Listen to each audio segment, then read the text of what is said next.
blueprints. I am 99% sure this is how a human would fit into this dog costume.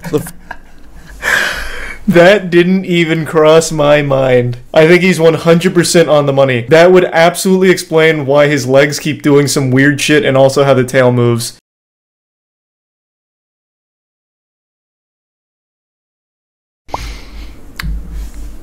Toco the human dog.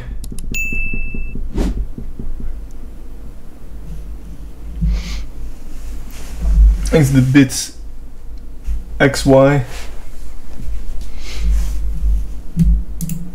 This is a collie dog, and this is Toco the collie dog. Dubbed Toco the human dog on multiple media outlets and becoming increasingly popular for indistinguishable from a real border collie. Inside this hyper-realistic costume is a person who's living out their dream of always wanting to be an animal. In today's video, we'll be taking a deep dive into this human dog mystery and seeing just... I've talked about this before. For maybe like a year, there was something called pet play that was a big fetish that everyone was making fun of for a while. And I was really interested in the whole, like, goofiness of it. So there was a big viral video of a guy who got, like, a $10,000 dog mask made for himself in a costume. And then he shouted out a website.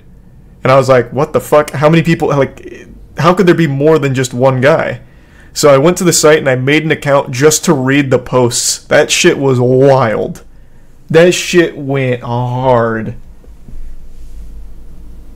Just how close we can get to finding out who this person really is.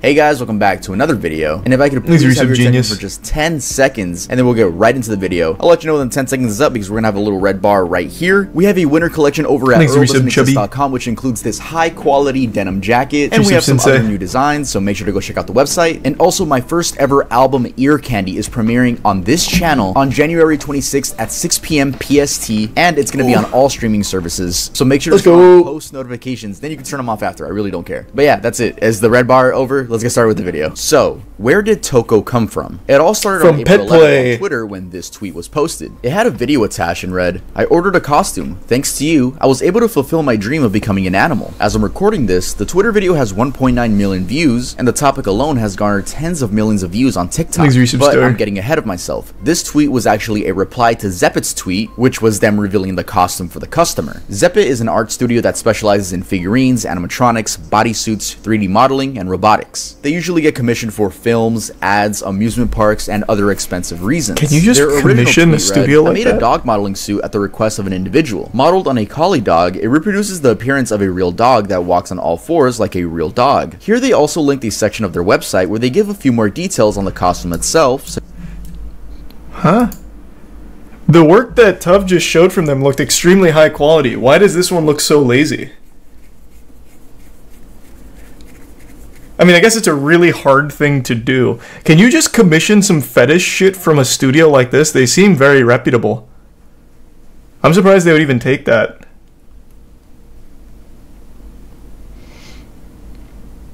Money's money. I guess, yeah, I suppose. Itself, such as the fact that it took 40 days to create, and the production amount was 2 million yen, which translates directly to $15,437.46. That's so much less than I thought that was going to be. Remember, this doesn't mean that the costume was bought for that amount. If the company wanted to make any sort of profit, they definitely upped the price. And for the amount of work and time that went into this, I'm gonna guess that the person paid anywhere from $20,000 to $30,000. Fake TikTok. Before we talk about the person in the costume, we have to talk about the fake TikTok that spread like wildfire. Maybe it's the reason you know about Toco the human dog. I don't know anything about Toco. A TikTok was posted with the caption, "Half dog, half man." The TikTok attempted to showcase the human dog costume, but spread an incredible amount of misinformation to the over 11.4 million people that viewed it. Not only did they misspell surgery every single time, but they claimed that the person in the costume got plastic surgery to look like that and paid $400,000. He eat like dog, walk like dog, and sleep like dog. Looks like you typed like one too. Most of the people in the comments ate it up and probably true. Gay, like that is happened. It's very easy. That is so TikTok brain. Actually just made up every possible piece of information there. Every single one. And misspelled everything. to be tricked on TikTok, and I don't blame anyone for believing this stuff because it's not like everyone is going to go out of their way to research every single TikTok they come across, but hey, I'll do the job for you. TikToks that spread misinformation remind me of that blue emoji image. But anyway, who's the person in the costume? Person in the costume. The person in the costume has a main channel named I Want to Be an Animal. The channel only has 22 videos so far, and each is about 5 minutes. Straight into the point. I watched every single video on this page, and here are some notes I gathered along the way. In their second video, they flip through notes as a form of communicating to the audience. They have a Japanese text at top and English at the bottom, which I found very interesting because why the need for both languages? It just comes across attention-seeking to me, but what's more attention-seeking than paying thousands of dollars for a dog costume? Good point. That is a very good point. The cards are simply explaining that they're going to start uploading YouTube videos more often. The flipping of the notes is highly unrealistic, as a dog wouldn't be able to do that unless they were trained to do so, but even so, this human is struggling to the point that they almost tip over just trying to flip the note, telling me they don't care about realism that much if they bend their wrists and arms in a way that a dog can't. Another question that is extremely important, how does the person fit in the costume? Well, it's never been revealed, but after looking at the body movements for a while, I think I have the answer. I asked my girlfriend to draw this for me because I'm not an artist, and thankfully she was able to. Oh, you got the blueprints? I am 99% sure this is how a human would fit into this dog costume. That didn't even cross my mind. I think he's 100% on the money. That would absolutely explain why his legs keep doing some weird shit and also how the tail moves. He's moving it with his little tootsies.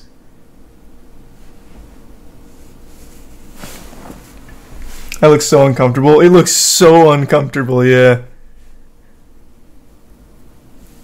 Thanks the resub, Zaza, Nate, and Naruto.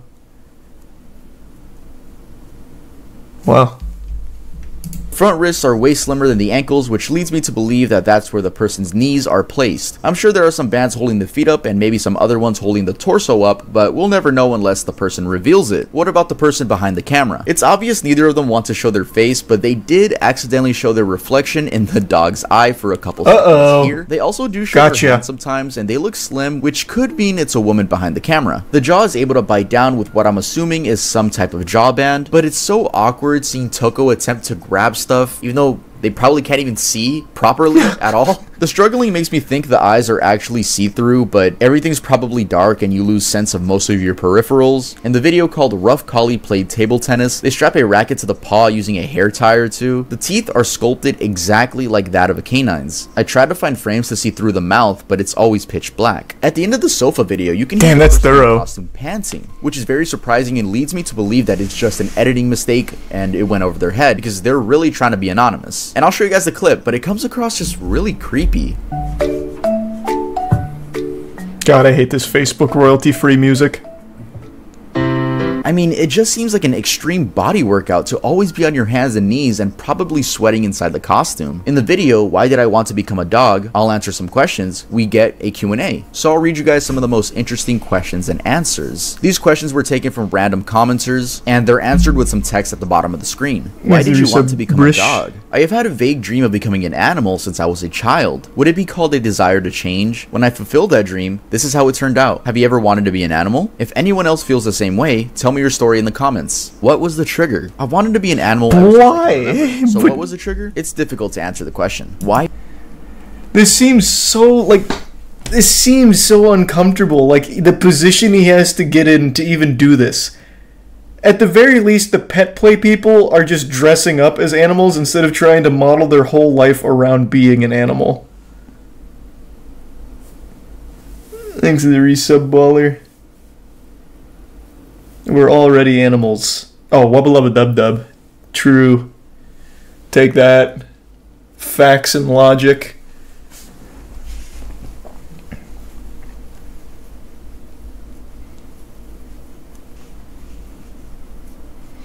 He's a prime Verdant.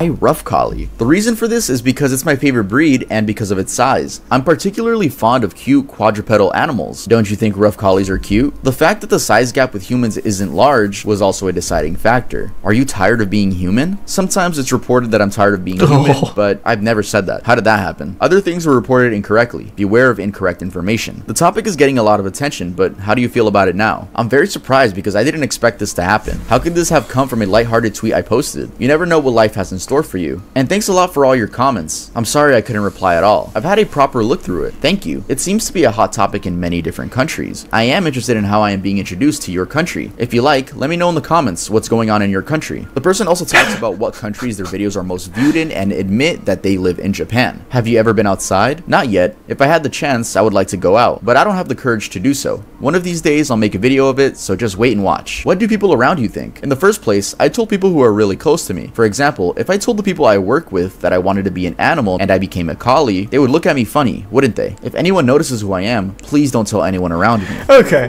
so that's well, okay, not pausing there. That's a little better than I was expecting. I thought that they just completely up and changed their whole life to fit this. So it looks like they still work, they still live as a human. I thought the only thing they would do that was still human was like bathe and eat, and then they'd go right back to being the collie. So it looks like this is more of just something they do on their own in some free time. I don't know. It seems kind of, I don't know about fetish-like, because it's just kind of literally being a dog, walking around. Maybe it is a fetish thing, I'm not really sure.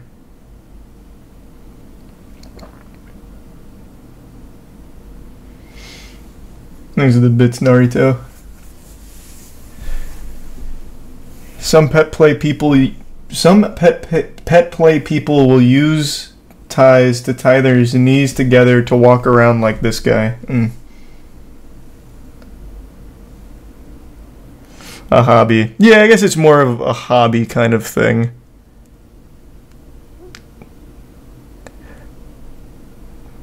Very interesting. Wouldn't they? If anyone notices who I am, please don't tell anyone around me. In their 14th video, they started using closed captions instead of editing text on screen. Watching the person in the costume try to climb stairs is so incredibly unsettling.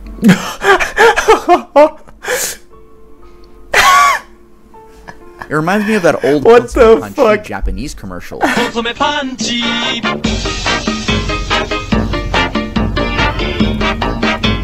Yeah, it looks like something out of The Grudge. Which we talked about in this video in case you want to go check that out. But yeah, in the comments they just say they gave up because climbing stairs with the costume on is incredibly challenging. They have custom it looks like it would be outside to not get the paws dirty. In their 16th video, they do go outside for a very short amount of time. They get scared of being seen and hear bicycles coming, so they panic, pose like a real dog, and walk back into their house when the coast is clear.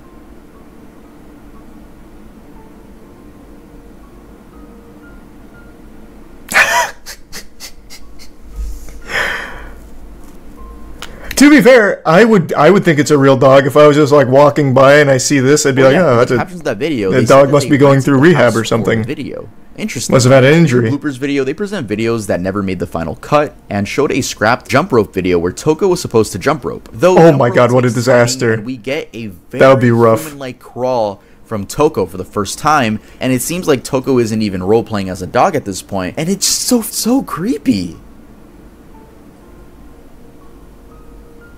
Oh, that wasn't dog-like at all, yeah. I almost consider this breaking character because of how much it doesn't look like a dog. In their 18th video, they claim they went to a different location to be interviewed by an unnamed broadcast company. Here, they do run into people and interact. The people seem shocked, but overall are happy to greet a human in a dog costume. In their 19th video, they showcase that they can in fact... You can introduce this as a robot. Straw. Like, if you're embarrassed about it being a human there, you could absolutely introduce this as an animatronic. I would be more inclined to believe that than a person being in there. Just tell me that this is a prototype for Boston Dynamics, and I'd be like, oh, okay, yeah, no, this is pretty impressive stuff.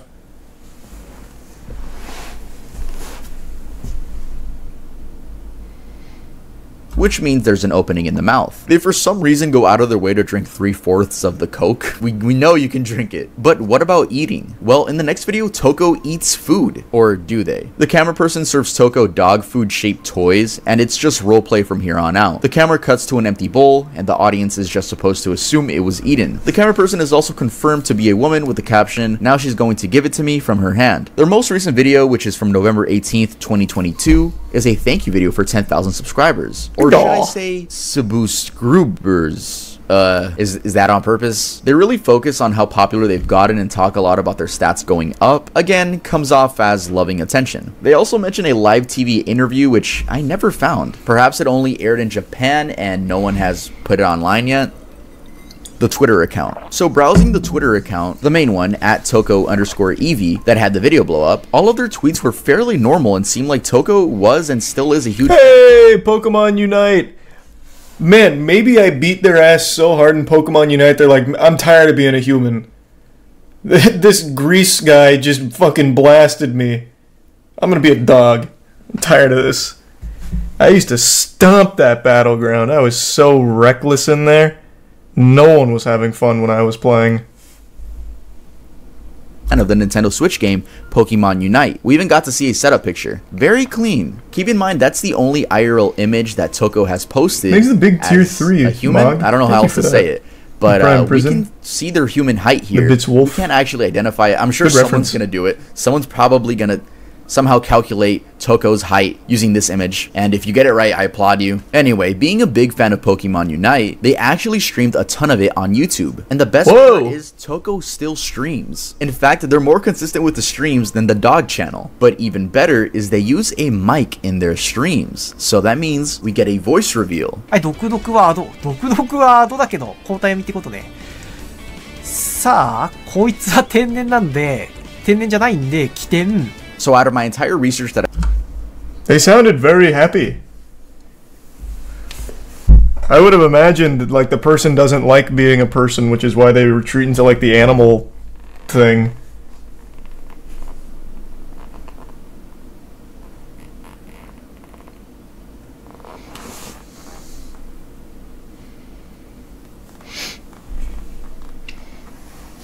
Yeah, no, he's not even, like, pretending there. He's just straight up streaming. He's just like a normal streamer, and then he has his side hustle as a dog.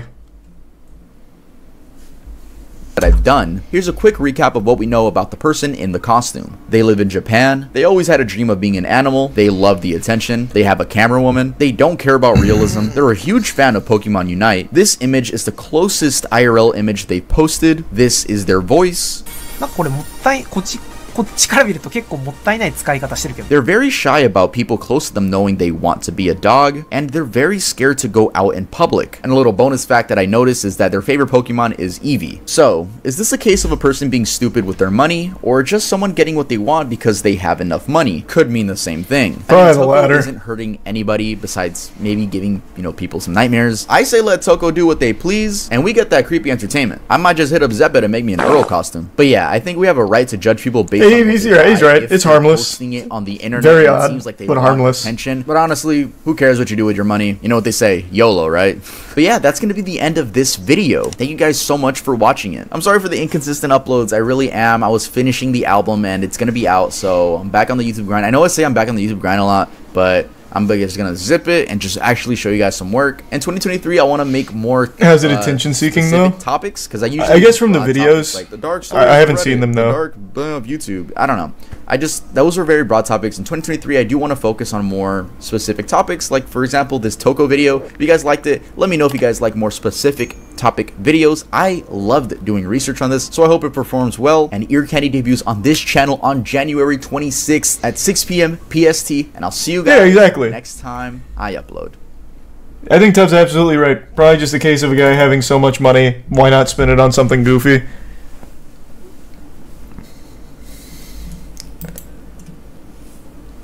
Yeah, I haven't seen anything about Toco.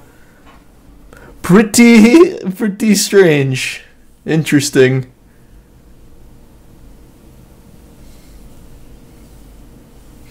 I think it's sad. I guess it depends. I could definitely see why it would be sad if the guy really doesn't like being human, like he's like miserable, so he becomes dog. That would be sad.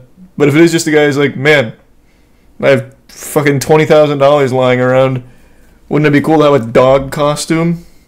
That's less sad, then it's just kind of weird.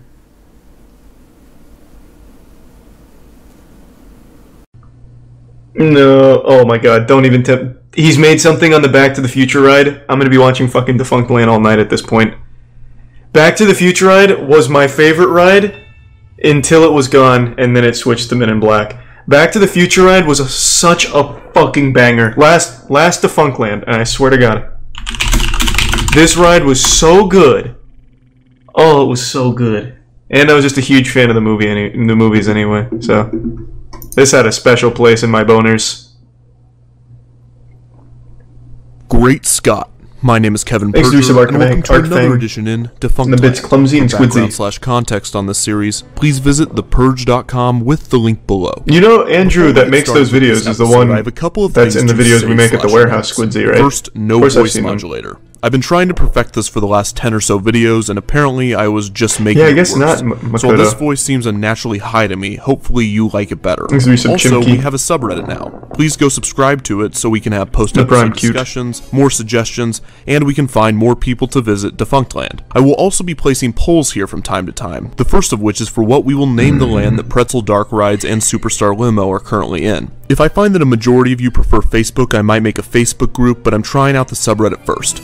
Alright, enough of me, back to Defunctland. Exit Tier 1 Star King. Attempting to resurrect Universal Studios' extinct attraction, Back to the Future, The Ride. So good. This attraction was at Universal Studios, good. Florida from 1991 to 2007. You sit in a DeLorean and it fucking bumps and moves around, and Doc Brown's like, holy shit, Universal Studios we're traveling through time! 2001 to 2016. The ride was suggested and you're 6 years old and you're going, oh my god! Alfie Davies, Beeve Bennett, God, it was good. Chris Perez, Dave the Wave 007, Dean C, Dr. Doofus, Doug Jackson, Harper 414, Kelton Lynn. Alright, holy shit, we don't need the whole credits here. The Future ride opened in 1991. Let's run it. The idea dates back all the way to 1986, where Peter Alexander and Steven Spielberg met at the Universal Studios backlot the day before the King Kong encounter with Dave on the tram tour. Spielberg told Alexander of a conversation he had with Lucas while riding Disneyland's Star Tours attraction. Lucas told Spielberg that he was impressed with Disney's ride, and that he thought Universal couldn't ever match it. Spielberg took this as a challenge, and asked Alexander to adapt the Back to the Future trilogy that he produced into a ride.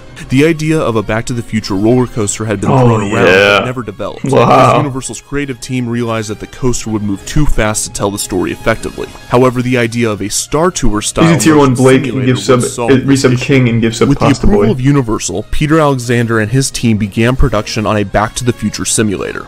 Boss Film Studios, headed by Academy Award-winning visual effects artist Richard Edlund, was hired. Richard, my man! Thanks for Back to the Future, big guy. Greg McGillivray, who created this concept art for the ride dome. Alexander, Edlund, and their crews would periodically rent an empty Omnimax theater in Vancouver, left over from the 1986 World's Fair, to test the demo films Edlund's crew were creating. They even built a mock ride vehicle to experience the film with the motion effects. Oh god, the nostalgia's coming on. This production process. Oh boy! In the creation of the final ride, and there are two theories as to why. One, which comes from Jim Hill Media again, claims that the plan was to open the Universal Studios Hollywood attraction at the same time as the Universal Studios Orlando version. Both parks would use some of their budget to fund the ride film, but somewhere during the construction of the Universal Studios Hollywood version of the ride, the foundation became off by 6 feet, which means that the joint construction contract between the two parks wouldn't work out. Universal Studios Florida went about rehiring the original contractors when Douglas Trumbull, another famous special effects supervisor, and his company Entertainment Design Workshop put in a lower bid than Boss Films. Universal then supposedly chose Trumbull over Edlund. The other theory is that Edlund's demo films were not good.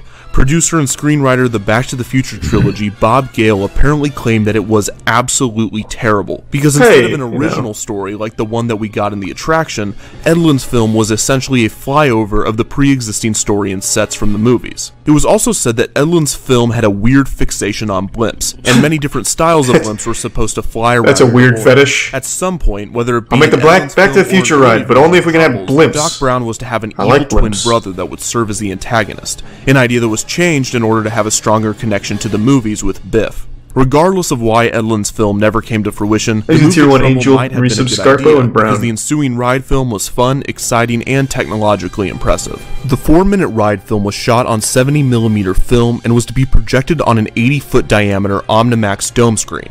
Omnimax is a type of IMAX theater that displays film shot with a wide fisheye lens. I always thought that was going to be the future of movies growing up. Centers, but Universal would use this technology to immerse riders in the clearly wasn't. In fact, it's pretty dead, the film appeared in it either as an institute scientist or a security guard.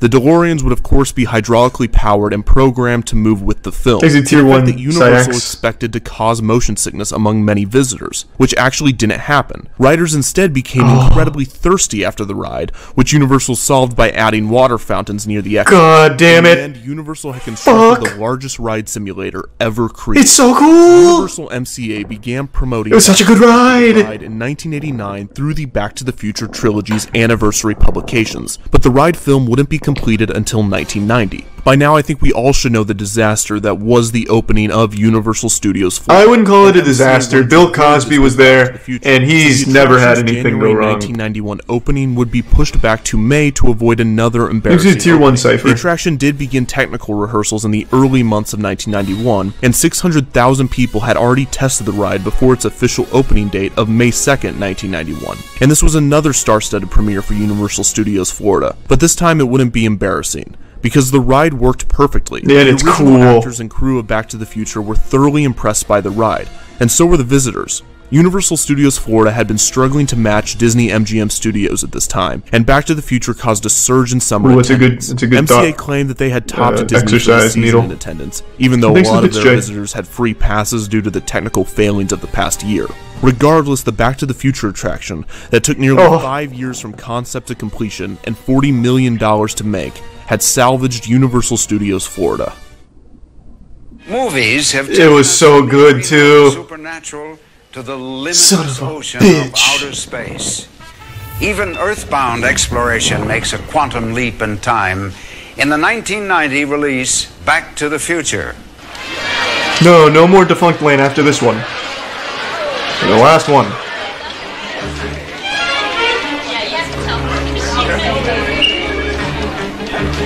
Hello, anybody home? Huh? What are you looking at, butthead? Wait a second. What do you mean no one reacted that way? Every time he said that, I had a big hearty giggle in the line. Now that you're here, time travel volunteers, I can give you your pre-flight briefing. There's a lot you'll need to know if you're to successfully cross the space. My God, I'm getting hit with super hard nostalgia. Jesus, Doc. I'm traveling back in time. Ah! I rode this so many times.